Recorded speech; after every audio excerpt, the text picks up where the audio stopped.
I feel like there are several unpopular opinions that I have read that I'm like, hey, wait a minute. That's just me. And I'm happy to get this outlet to talk about it. But can we just start off by saying these are just our opinions? It's like that meme. That's my opinion. Yes, I love that lady. That's my opinion. I love These it. are just opinions. We're just two random girls on the internet. Yeah. We're not attacking you. This is just for funsies, okay? It's for funsies. And if you hear that noise in the background, I hope you don't, because what if we get copyrighted?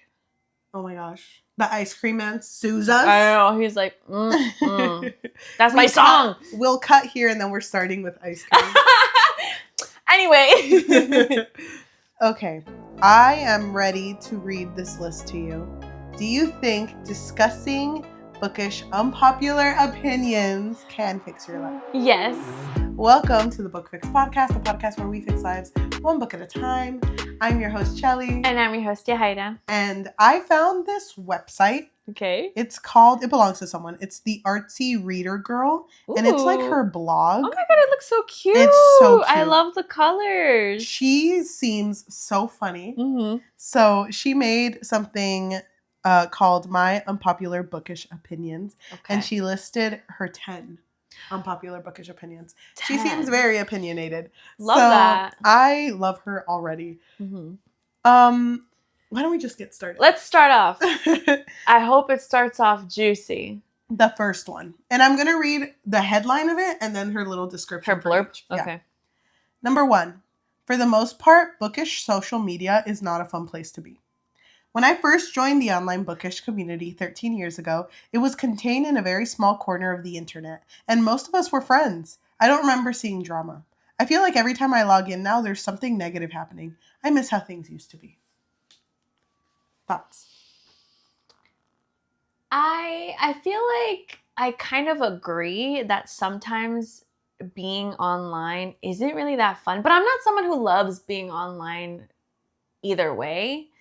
But I think that you have to kind of like cultivate your own community, you know? Mm-hmm. Like there are certain people that I have been talking to on TikTok, for example, and I love them. Like I think they're so amazing. Like we'll like hype each other's posts up.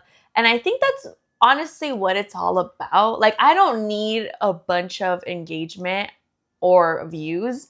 As long as I can make a couple of book friends, I'm going to be so satisfied. And can I say that, like, when I'm the least stressed about our podcast and our content is when I know that I'm making it more for me. Yeah. And I feel like, not to bring numbers into it, but those seem to do better because there is no expectation with it. Yes, that's so true. You know? Because I feel like when you feel so forced, like, oh my God, I have to make a post, I have to do this because I have to keep this up. And luckily, we don't necessarily rely on this on any of our social medias for like income or anything. So we can just think of it as like, oh, this post is for me or for us. Like, and I love seeing your post. Even like, thank you. I love seeing your post. Yeah. So like when you compliment my post, I'm like, and that's what it's all about. That's what it's about. As long as my bestie hypes me up. And like you said, and just to like reiterate it, like our podcast started just for like the fun of it. Yeah, because we wanted to talk about books. And if at the end of the day something were to happen where we don't like do the podcast anymore, it's not like you and I would stop being friends. No, never. And you would still be like, we should read this. I know. We would still have our own book club. Yes. Like it's fine. So that doesn't stop anything. This is just an extension of our friendship that we are showing to the world. Yeah, and what I can understand from their perspective, what did they say? That it's not fun? It's not fun anymore. I can understand being online and like, let's say you make a bunch of posts and like you get the whole like follow for follow responses. Like I understand why it would feel so like, oh, so you don't, or you get like spam comments. But I will say, kind of agreeing with her, I had been in fandoms before on when Twitter was still Twitter. R.I.P.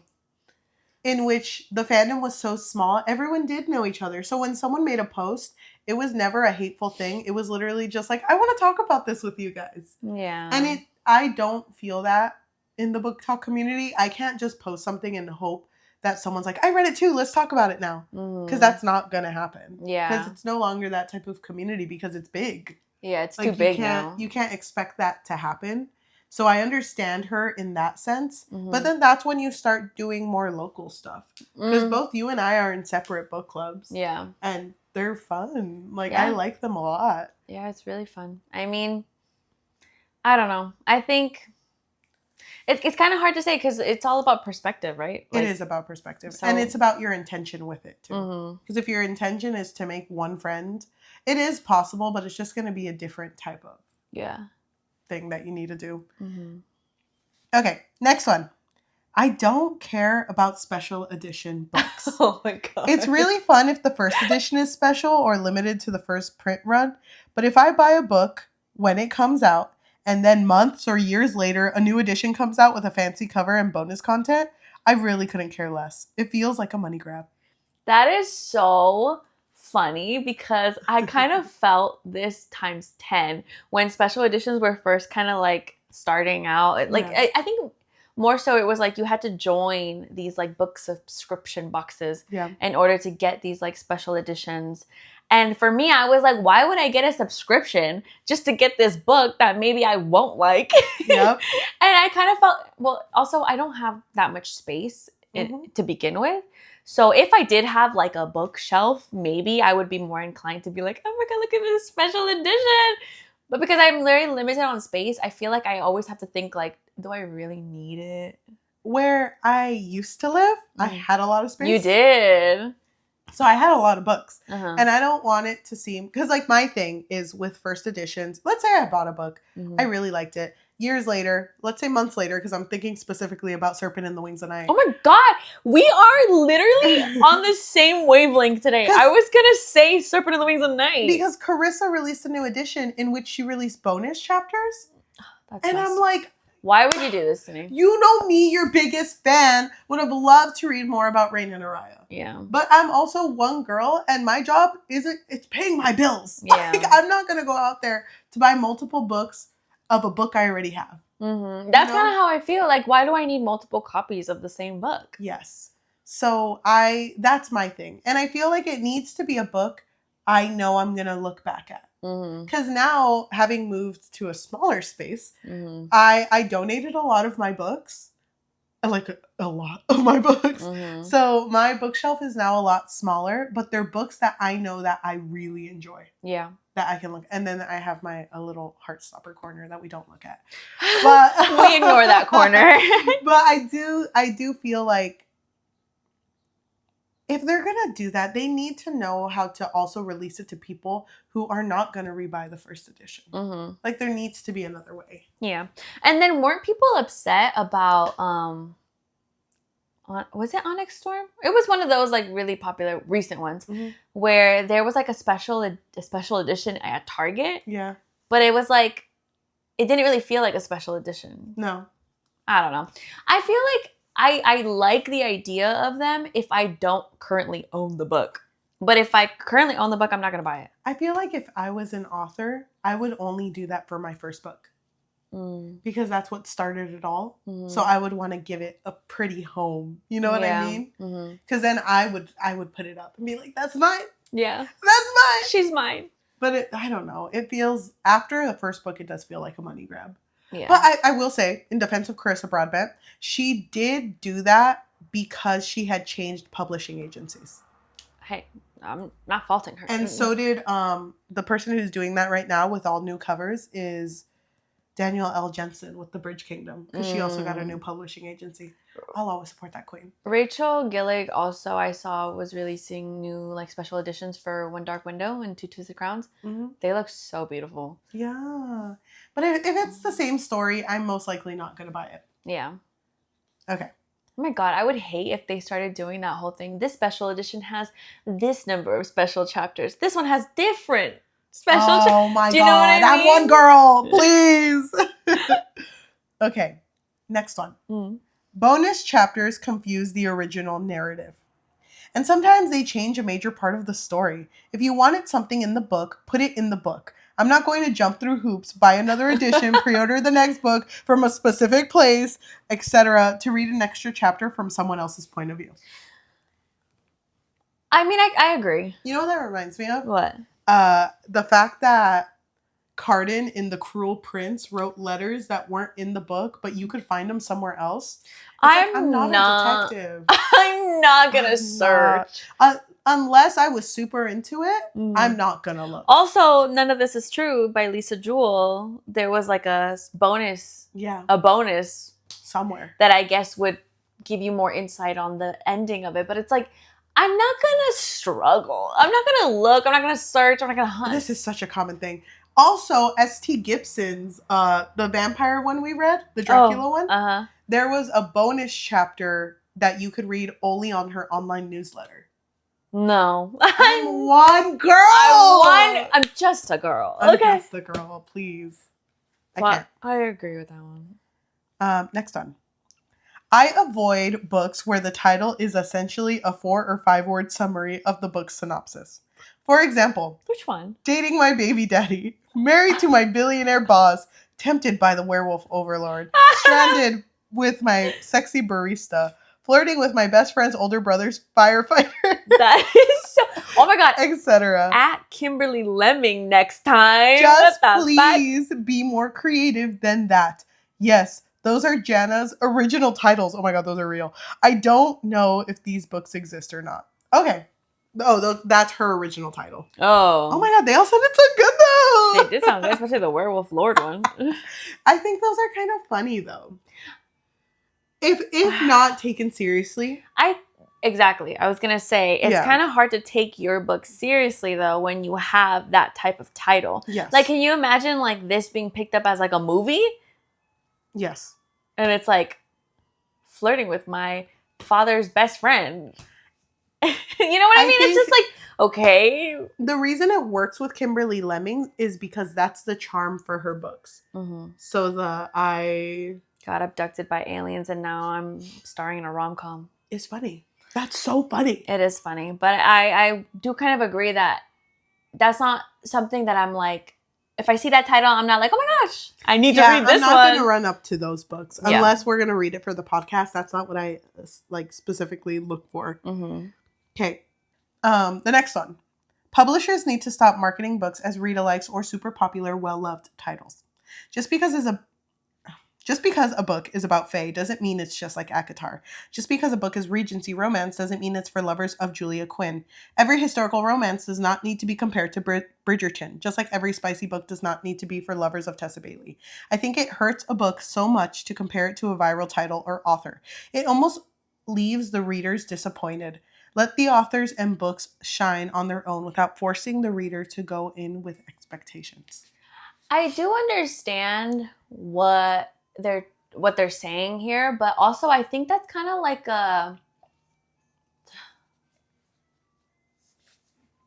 it's like a frame of reference. I think it's common though, because I remember when I was in my creative writing class, like they wanted us to compare our book to something. Like I had to say, oh, my book is kind of like a crossover of Narnia and Magic Treehouse. You know what I mean? Like it had to be like something like that. And I think that you're probably more likely to have people read your book if you do compare it to things that are really well liked. Did you hear about that one author who apparently published her book? I think she only published it on Kindle. But if you read her book at the very end, it was what she had sent to ChatGPT, her original question. And it was like, please make this sound like this author who wrote this book. And she published it like that. Oh my God, that is so embarrassing. What do you think about that? Well, would you run your book through ChatGPT? No, I'd be scared that they would steal it and give it to somebody else. Yeah. No, I would never do that. But unfortunately, I feel like many people are going to be using ChatGPT to make their art. Yep. Which is disappointing. When it comes to being compared, I think I'm okay with that if you're not the one making the comparison. Yeah. Like, if I wrote something, I'm not going to be like, it's just like ACOTAR. It's, like, literally just like ACOTAR. You remember Reese? just like him. I have someone just like him. Yeah, that's my only thing. Unless they're telling you to. That's true. Because what if they're like telling you like, no, you have to. You have to hype this book up. A check is a check. A check is a check. I'll do anything for a check. This one has no blurb. Oh, okay. Self-explanatory then. A blank of blank and blank titles should have stopped 10 years ago. Okay, Serpent in the Wings of Night. Songbird in the Heart of Stone. A Court of Mist and Fury. The Shield of Sparrows.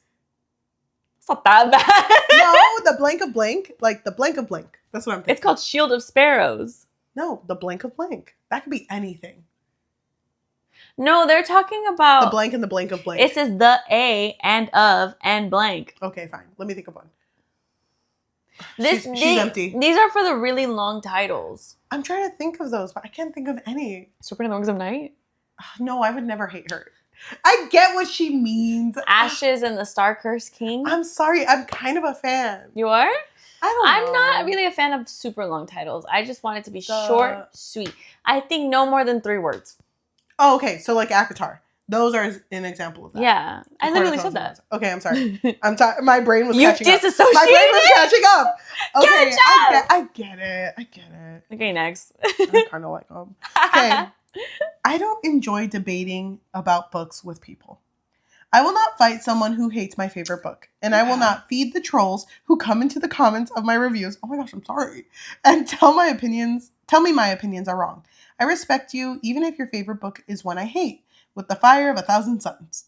I see a lot of arguing about books, and I don't know why people find that fun. That is so funny because when you started off that blurb, I was picturing us in our own book clubs and just like fighting, like, no, this book sucks. And someone else being like, no, this book has just changed my life.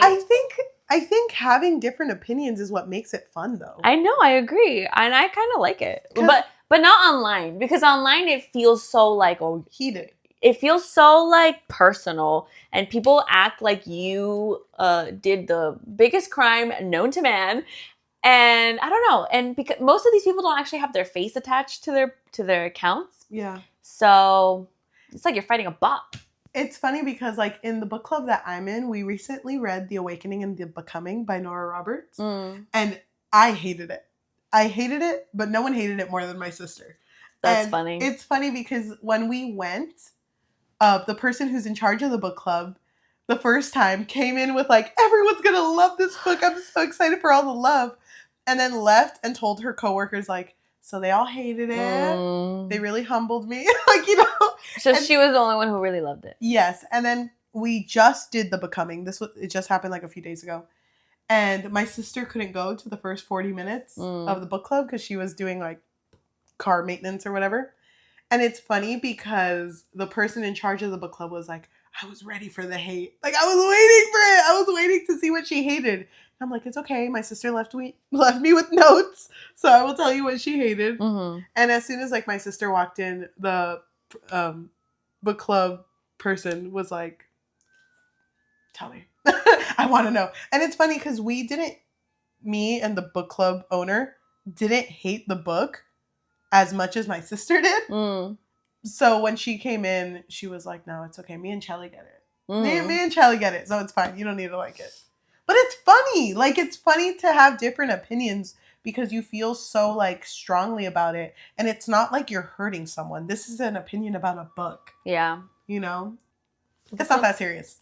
Yeah, that's how I feel, too. I don't think it's that serious. Like, it's fun to have little debates. Not too serious debates. Okay, next one. I love illustrated book covers. When done right, they are stunning. They can truly showcase a graphic designer's talent and creativity, but they have to be detailed and follow the elements and principles of design. Don't just throw some generic faceless bodies onto the color-blocked cover and no other details and say it's good enough. Oh, the faceless body. But I mean, going back to what you said at the beginning, that's a choice. Like, that's a graphic design choice. I don't see a problem with it. I don't like faceless. If it's done well, I'm okay with it. Like the Spanish Love Deception one, I'm a fan of that one. I don't know. I don't have a problem. I guess you flip-flop a lot. I do flip-flop a lot because I didn't like it when done on like, what's one I hated? The Abby Jimenez one. What's it called? Yeah, I think so. Just for the Summer? No, the more recent one. The one that was a Taylor Swift. Say You'll Remember Me? Yes. Yeah, I wasn't a fan of that, but that was its own thing. Like, that was because it didn't represent the story. Yeah, true. I feel a certain way with those covers being on Spice Books. But, I mean, I'm not going to stop it. What I say isn't going to create a huge shift in the way people make covers. You never know. It could. We start now. Let's get rid of all of them. Let's start with Icebreaker. I agree. I don't really have like a preference in book covers. I guess for me, like, if it's a good color combination, I don't know. What's one book cover that you can like recall that is one of your favorites? Mine is the second edition of the first book of Angels Before Man. But I really like Renaissance art. Like, I really like when it was people were like, oh my god, we're alive, and they started making art about angels, but it's like low-key like dark. Yeah, I love that. I can't really think of one that I really like the new editions of One Dark Window and Two Twisted Crowns. But also I liked what's that one book that you loved? The Rumpelstiltskin one. Oh, Gilded? What was the second one? Gilded too. The second one, I really like how it had that red pop. Gilded. So I just really love book covers that have like red that like really pops out. You know? Yes, I understand that. One Dark Window was a good one. That you already said that, but like the original cover? Yeah, that I think that itself. Yeah, the original covers are really cute too, but I really like the new edition. Cursed by Marissa Meyer. Yeah, see, I love the popping of the red. Yeah, that's a good one. But yeah. Illustrations. Remember how much you loved the book cover for These Infinite Threads? Which one was that one? No. These Hollow Vows. Is it These Infinite Threads? It was These Hollow Vows. No, These Hollow Vows and These Twisted Bonds. These Twisted Bonds. So the thing is, I hate the idea of me, an adult, in my adult age, going to like get an oil change, going for like, I don't know, waiting for my optometrist appointment. And you can see the Fae men on the covers, and they're just like looking flexing, like. Yeah. If someone points that out. Oh, so which one did you choose? Shut up. Because it's a love triangle, that's why. I can't, but it, like, the cringe gets to me. Yeah. But I'm going to eat it up because, like, the Beneath These Cursed Stars. I do really like the illustration. Love that. But I already love the story. Yeah. You know what I mean? So it's different. Because when I see it, I see Misha and I cry a little bit. And you just love Misha so much. I do. Okay, next. My books and bookshelves are not decorations. I will never be the person who organizes her books by color or displays them pages out. I don't care what height they are. I don't buy books just because they're pretty or cheap or would look good in a picture. My series go together and books by the same author go together on my shelves regardless of paperback versus hardcover, size, or color. I need to be able to find things, and I love them. I love the look of a crammed full bookshelf. Okay, here's my thoughts on that. Okay, go ahead. I have had a big bookshelf. And I did organize it by author. And I organized it by like theme. So like my spooky books weren't right next to Heartstopper. That'd be weird. Yeah. But the thing is, just because I have a home, like, I don't want my bookshelf to look crammed. I don't think that's a cute look. I don't want people to come in and be like, she lived like this? Yeah. So I'm going to try to organize it aesthetically to my house as well, because I think more of the unit of my home than just my bookshelf. So it's not like I'm never gonna post my bookshelf again on TikTok, because now my bookshelf is more, since it's not big, it's not really something to marvel at, but it's also just my bookshelf. Yeah.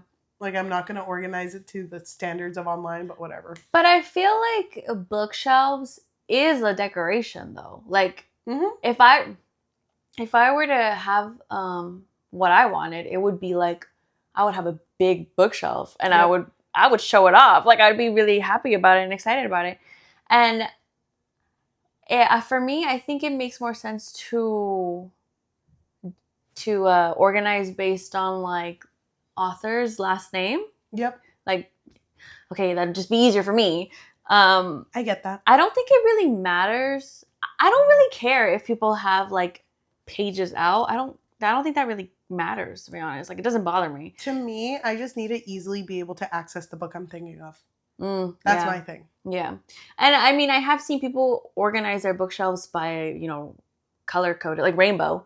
And I think that's nice. Like, it doesn't bother me. It doesn't bother me either. Like, I don't care. And I'd never really thought about like books being like different sizes. The only time I've thought about that is like in the series. Like, if in the series it's a different size. I do kind of think about that when I'm organizing. But like I said, I organize it more to the sense of my home. Yeah. Like, I'm organizing it for it to make sense. I'm not going to put a big ass book right next to a little paperback. Yeah. I'm going to organize it so it looks good. But I'm not going to be the one to be like, oh, this is bookish content. Because now to me, it's just become like, I'm just organizing my house. This is just for me. If I had a big bookshelf, I think I would just get books just to like make it look pretty. You know what I mean? No, I Like, get what you mean. Because when I was living with the cows, when you had the bookshelf, I had so many bookshelves because I had a lot of books, and I was super into organizing it, and I wanted it to look pretty, and it did look pretty. But I think I would do that again when I finally go to a home that I know I'm going to settle in. Yeah. So right now, my bookshelves are just used to hold my books. Like, that's all I'm using them for. It's not being anything else. Yeah, I agree with you. But I have downsized the amount of books I have. So I think if I were to count them, I should have around like, still a lot. It's still a big number. I think of like 150. Oh, wow. That's a lot. But it's not just me. It's like my family's books as well that are kind of thrown in there. And I think the amount that I have, the ones that I have, matter to me the most, which I think is good. That's what a bookshelf should feel like. Yeah. I have a TBR bookshelf too that's a little smaller. It has like 30 books. I'm sorry. 30? That's not that bad. Most of my TBR is online now. Yeah, me too. Because there was a lot of books that I had in my TBR that were physical that I was like, I'm never going to get to it. Give it to someone who will. Okay. Last one. Okay. Romance is different than steam, which I think they mean spice. I don't know. I love romance novels so much. Open door, closed door, love them all. But I don't go into a romance hoping for spice. I have read many extremely romantic closed-door books. I care more about the story and the characters and the swoons. If the spice is there and it works, great. Love it. These scenes can really enrich a romance, but if the spice is thrown in just for the sake of making a book spicy, that's cringy to me. I don't read books just for spice unless I'm specifically looking for spice. Yeah. You know what I mean? But it's not like at least for me, I don't know. No judgment here, queen. I never like search up eroticas. Like, I don't know. I need plot. Like, I need something to make this spice worth it. But I have like read books knowing full well that there is going to be spice in it. No, yeah, and same. I'm just like, I'm looking forward to it. But same, I don't also look up erotica because it just feels like, to me, it feels more satisfying when it makes sense to the plot. Yeah. You know? Or I love a good slow burn. So it's like, I want that tension, you know? Yeah. But I mean, whatever. I don't know. Yeah, I feel no way about it. I don't really care. It's funny because, like, to me, I feel like when people react to unpopular opinions, like bookish opinions, it does well because they're super opinionated, but you and I have reached a point in our lives where it's like, but you can do you. Yeah. Like, it doesn't really affect me what you like. So if you are specifically just into spice, that's totally fine. Yeah. But I think that people online tend to react very strongly, which I don't understand. It's just an opinion. Come for them! This is our reacting strongly. Like, I know we already talked about the whole Allie Hazelwood thing, but I still think about that sometimes. And I'm just like, why do you guys put her opinion on such a high pedestal? Who cares? Yep. I don't even know Allie Hazelwood. And at the end of the day, like, if you take a step back from it, that was all of them. Oh. At the end of the day, if you take a step back from it, we're just reading books. Mm-hmm. It's like watching a TV show on paper. You're not gonna go fight the director of a TV show. I mean, I'm sure some people would. Yeah, but it's just like, if they said, like, no, I actually like this character more. It's like, don't end them for that. Yeah. Like, it's not that deep. It's really not. And just, if someone is really into organizing their bookshelves by color, that's fine. That's cute. It's funny because I'm so happy for them. The lady ended her blog with, no tomatoes, please. Same here. No tomatoes. No tomatoes. Because it's just an opinion at the end of the day. Mm-hmm. And if your opinion is not hurting someone. Mm-hmm. But I think it would be really fun to do another episode of us doing unpopular opinions, but people submitting them. Like, I would love that. People DMing them to us. Or commenting, whatever. And then if we hate it, we dox them. I know. What? That's not where I thought you were going to go. I'm kidding. Don't have bad opinions. No, we do a 180. No, I would agree. I would love to do that. Because, I mean, it's not like we're going to be mean about it. I think we're pretty nice people. For the most part. We're pretty nice. How do you feel when things that we say, when we clip it, get misconstrued? I mean, it is a little annoying. I don't care. And it's hard to express this sometimes. I don't care. But I also don't want that to be how people perceive me. Yeah. When I know that I'm funnier than that. Because it's like, obviously, we know we're clipping something out of context. But we're hoping that people will find it, like, funny. Like, it's just like a haha moment, you know? But some people take it too seriously. Yeah, and it's like, if I'm clipping it, of course I'm telling a joke. I'm not clipping something and trying to make a I'm not statement. trying to cancel myself. Yeah, so I don't know. I think it is annoying. But I feel, I don't know. I just feel like we can't, it's like inevitable. Like, it's gonna happen. People are gonna, no matter what we say, people are gonna be like, what about me, though? Yeah, that's true. Do you have an unpopular opinion you thought of now? An unpopular book opinion? The hardcover ones. What is it? When there's a paper hardcover, I just take it off. The sleeve? Yeah, you get rid of it. Get rid of the sleeve. That's not... Okay. That's just chaotic.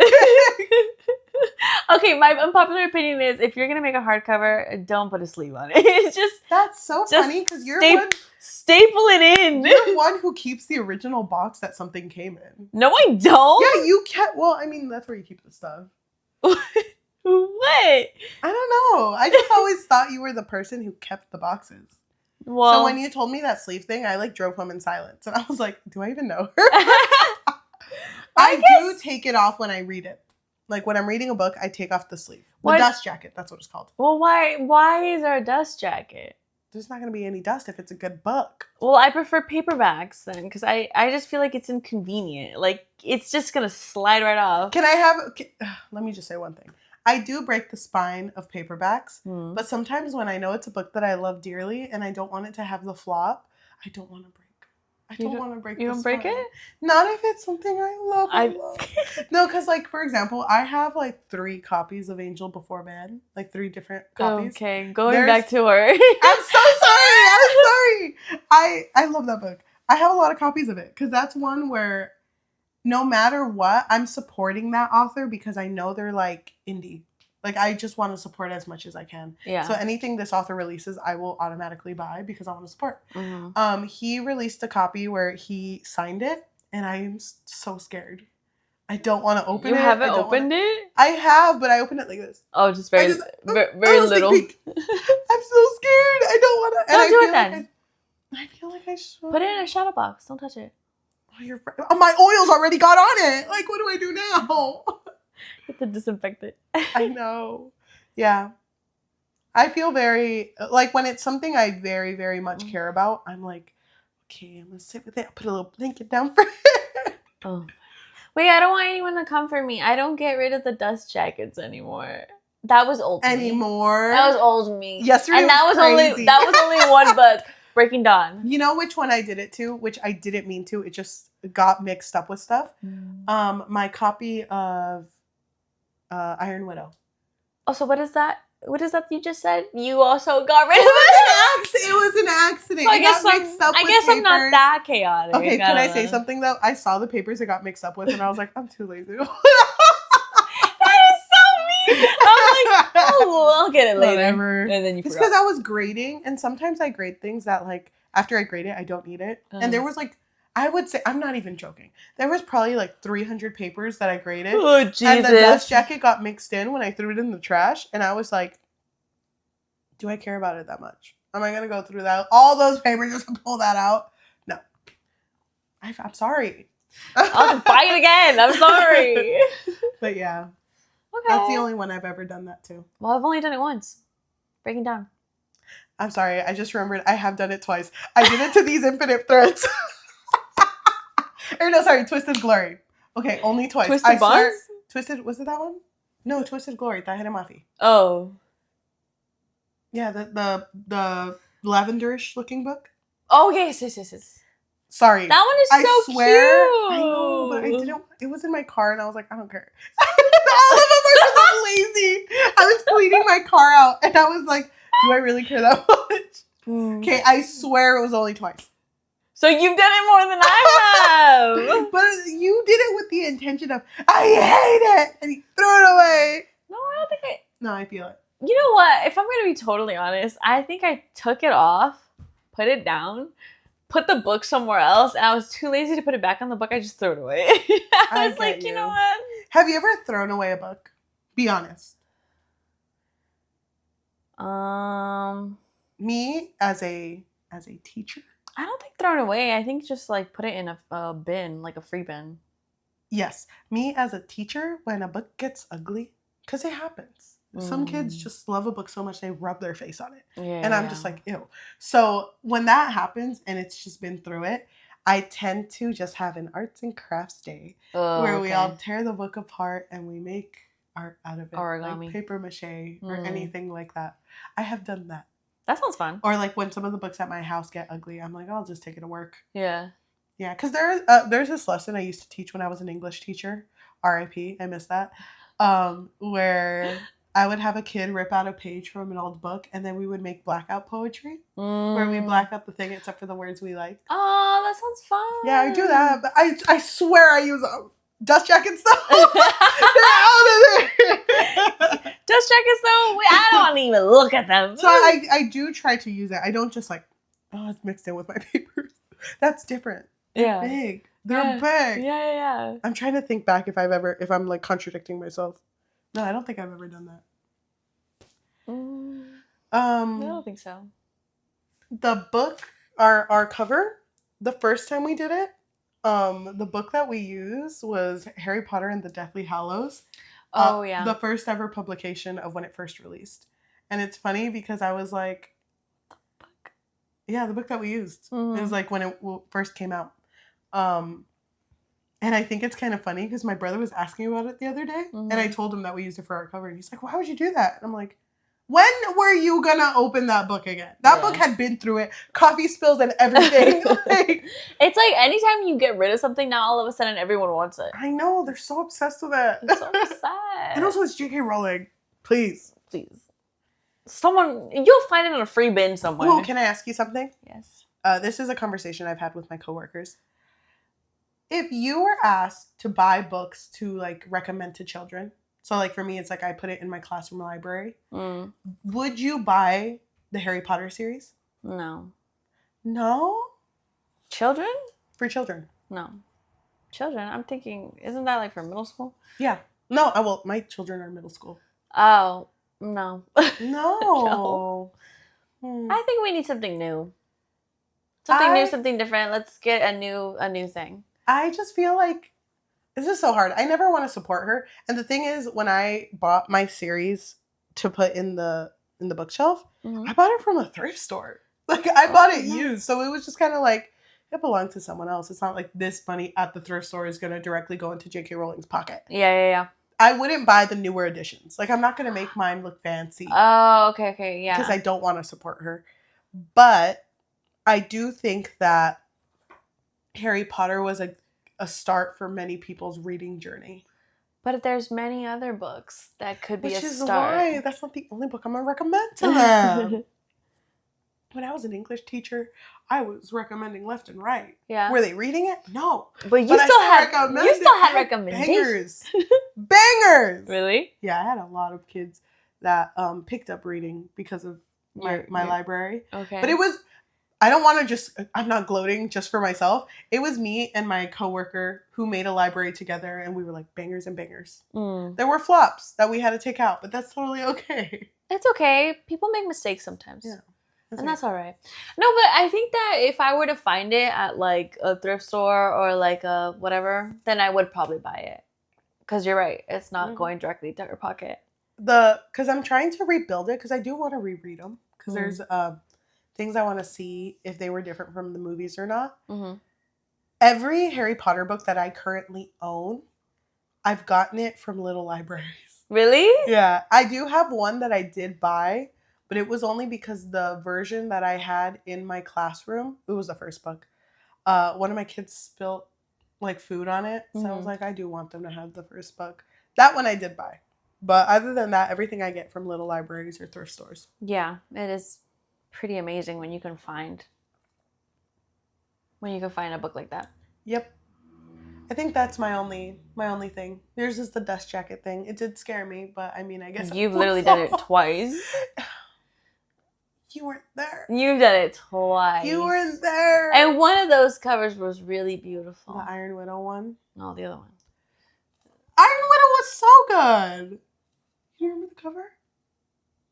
She was in the front and she was like... Oh, yeah, it was good. It was good. But I just really like the purple in Tahira Mafi's book. I guess. I feel like for me... I don't really like books when the entire cover is the title. I don't mind. Yeah, you know what? You're right. You're convincing me. Angels Before Men is like that, and I ate that up. So honestly, it just really depends on the book, I guess. It does. Just don't... Okay, here's my opinion. Unpopular opinion. Oh my god. Just write good books. Wow. Just write good books. You're so brave. See, but then people are going to come for me and be like... I couldn't think of what they were going to say. They're going to be like, have you written a book? Oh my gosh. Not everyone's going to cater just to you. No, you have to cater to me. Be obsessed with me. That's crazy. That's all I want. Just be obsessed. I love that we started saying that now. I know. They're so obsessed with me. That being said, let's put this to rest. Everyone has their own opinions. It's not that serious. It's fun. Yeah, so feel free to send us your unpopular opinions so that we can make another video like this. I'm excited for that. If you are listening to us in audio form, whether that be Spotify, Apple Podcasts, Amazon Music, or anywhere you get your podcasts on, thank you so much. If you can leave a rating of 5 stars and a review recommending us our next read, that would be amazing. I feel like if you're barely watching us and you want to get into our podcast, you should probably watch... What was a good episode? Well, it depends. Do you want us to be roasting something? If you do, Bully by Penelope Douglas. I was going to recommend Penelope Douglas. I think those are some pretty good, solid episodes. Try out Credence. Don't read it. If you want to watch us love an episode, or a book, I would recommend Phantasma or Serpent in the Wings of Night. Yes, those are so good. And if you're looking for an extra way to support us just a little bit more, we do have a Patreon, which you can find at patreon.com/bookfix. But if you're not looking for something that's monthly, we do also have Ko-fi, which is ko-fi.com/thebookfix, or buymeacoffee.com/thebookfix. We also have book clubs, which you can find under the Bookfix pod in Fable and in Goodreads. Our book of the month is going to be Great Big Beautiful Life by Emily Henry. If you are watching us, thank you so much. If you can like, comment, subscribe, and hit that notification bell because we post every Tuesday and Thursday. I also think our YouTube shorts are pretty funny. Mm-hmm. Yeah, they're kind of bangers. Yeah, they're kind of bangers. So go check that out. If you want to support us on social media or want a different place to find our book clubs from Fable and Goodreads, we do have a link tree with all of our links, linktr.ee/thebookfix. Mm-hmm. Thank you so much for watching or listening, and we will see you next time. Bye. This is the part where we disassociate. I'm exhausted. Why am I so tired? Me too. We're done though. That's a wrap. That's a wrap. Team. Everyone, the lights start coming on and everything. I feel like sometimes when we finish episodes, you know, it'll end for everyone else, but for us, we're just barely getting started. How's your day? Yeah. Yeah, we still talk after. Then that's when we vent. Oh my God, you're right. You're not here for the catch up. I think it was very true. I don't know if I said it in this episode. See, we film so much. I think I said it in this one. How our podcast is just an extension of our friendship. I think that's true. It is, yeah. This is what you would see. And we don't act as different off camera. No, not really. Maybe I should. I need to be more on. I need to be more. Hi guys! Remember how people would be like, "Hey guys, welcome to our channel." Hey guys, what's up? Oh my God. Crazy story, guys. Oh my God. Maybe that's what we're missing. Okay. Right now, go. Wait, we should do an episode where we're just like times 10. Hold on. We gotta both. 3, 2, 1. Hey guys, welcome to the Book Fix Podcast. A podcast that fixes life one book at a time. Oh my God, that's what we're missing. Oh my God. Dude, it all makes sense now. And then our thumbnail would be like, she did what? And both of us are, you know, like 3, 2, 1. That's it. Oh my gosh, that is the cover. That's the cover. That's what we're missing. That's gonna be our new logo, whatever the fuck is profile cover. Oh my gosh. Wait, let's all. Okay, next one. We need a point here. Just put a book here. No, put that picture of us shocked here, and let's point at it. Okay, ready, set, and you have to. How should we look? Okay, got it. 3, 2, 1. And amazing. That's how you make covers. Oh my God. No one's here for this. We're professional, guys. We're so professional. Okay, everyone. Thank you. That's a wrap. Go. Oh my God. I'm already tired. Imagine doing a whole episode like that.